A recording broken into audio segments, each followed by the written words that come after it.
जय हो दोस्तों। जैसा कि आपने पिछले ब्लॉग में देखा था कि हम रांची आए हुए थे, तो हम अभी रूम से बाहर आकर पार्किंग कार में से अपने बैग को निकाल कर ऊपर ले जा रहे हैं क्योंकि हमें ड्रेस चेंज करना है। ड्रेस चेंज करने से पहले हमने नाश्ता किया। नाश्ता ऐसा हो जाने के बाद हमने ड्रेस चेंज किया और वापस कार में आकर सारा सामान को रखे। वैसे आपके जानकारी के लिए शॉर्ट फॉर्म में बता दूं कि हम रांची के राजभवन के क्वार्टर में रुके हुए हैं क्योंकि जीजा जी के एक रिलेटिव यहीं के गवर्नमेंट एम्प्लॉय हैं, तो हम लोग यहीं राजभवन के क्वार्टर में अभी तक रुके थे। अब हम लोग उस काम को निपटाने के लिए निकले हैं जिसके लिए हम लोग बिहार से यहाँ रांची आए हैं और हमें जहाँ पहुँचना था हम वहाँ पहुँच चुके हैं। देखिए वैसे हम लोगों का काम यही है कि किन्हीं के बारे में हम लोगों को कुछ पता करना था, इसलिए हम लोग यहाँ तक आए थे। यहाँ पे पहुँच के हम सब लोगों का जिनसे मिलना था उनसे मीटिंग हो चुका है। इसके बाद हमारे जीजा जी का मन हुआ श्री लेदर का शोरूम सामने है तो चला जाए, उसमें से एक वॉलेट लिया जाएगा। वहाँ पहुँचकर जीजा जी ने वॉलेट लिए, पर बाकी लोगों का बार बार कॉल आ जाने की वजह से हम लोग तुरंत वापस वहाँ शॉप के पास पहुँचे और अब यहाँ का काम समाप्त हो चुका है। तो अब हम लोग वापस अपने घर के लिए चलेंगे और अभी दोपहर के 12 बजने वाले हैं और हम अपने डेस्टिनेशन रजौली यानी घर के लिए रवाना हो रहे हैं। देखिए हम लोगों को यहाँ से अपने घर तक पहुँचने में कितना टाइम लगता है। वैसे जो जीजा जी के अंकल यहाँ बाई ट्रेन आए थे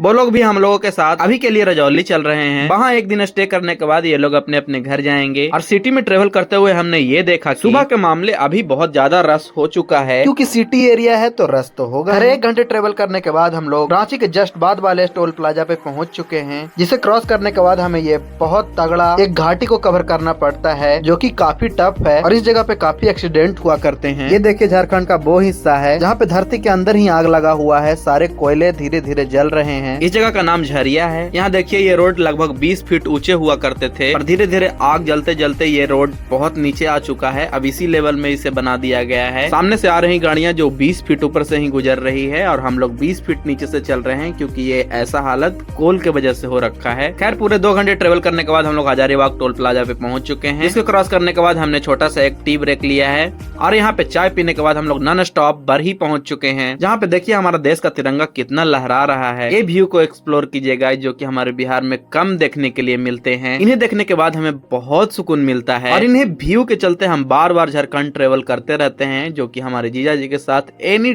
टाइम चलता रहता है। साल में 2-3 ट्रिप तो लग ही जाते हैं क्योंकि जीजा जी का घर झारखंड से काफी क्लोज में है। और अब हम लोग ये तिलैया डैम वाले पुल पे चल रहे हैं जिसका व्यू कुछ ऐसा है। यहाँ हर एक मोड़ पे नया व्यू देखने के लिए मिलता है, यही एक खास बात है हमारे झारखंड का। और आज का सबसे लास्ट टोल बरही को हमने क्रॉस किया। अब यहाँ से हमारा घर काफी कम दूर रह गया है जो कि 50-55 किलोमीटर। इसे आधा घंटा में हम ट्रेवल करते हुए कोडरमा घाटी पहुंच चुके हैं। इसमें एंटर करने के बाद हमें बहुत डर लगता है क्योंकि लगता है गाड़ी आमने सामने टकरा जाएगी, पर ऐसा होता नहीं है। रेयर केस में ऐसा होता है जब गाड़ी का ब्रेक फेल हो जाए। इसे भी जीजा जी ने ध्यान पूर्वक पार किया और अब हम लोग झारखंड को छोड़कर बिहार में एंटर कर चुके हैं और अब यहाँ से हमारा घर 2-4 किलोमीटर ही है।